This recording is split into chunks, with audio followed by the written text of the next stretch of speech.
এই পৃথিবীর জমিনে যারা মানুষ রূপে জন্ম নিল নবীজি, এই মানুষদেরকে আমি আল্লাহ রাব্বুল আলামিনের পক্ষ থেকে জানাই দেন গো নবী, আমি এই মানুষদের জন্য যে কমপ্লিট কোড অফ লাইফ নাজিল করলাম, কাকারে মানবতার জন্য আমি নাজিল করলাম। ওগো নবী, এই কোরআন নাজিল করেছি আমি আল্লাহ, আর এই কোরআন হেফাজতের মালিক আমি আল্লাহ। ইন্না নাহনু নাযালনা যিকরা ওয়া ইন্না লাহু লাহাফিজুন।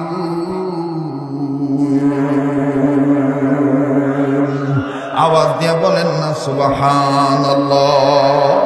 বাবাজি, আস্তে আস্তে বলি, ধীরে ধীরে শুনবেন বন্ধু। কেউ যদি চলে যায় তাদেরকে চলে দিতে দিবেন বন্ধু, কারো যাওয়া দেখে কেউ যাবেন না।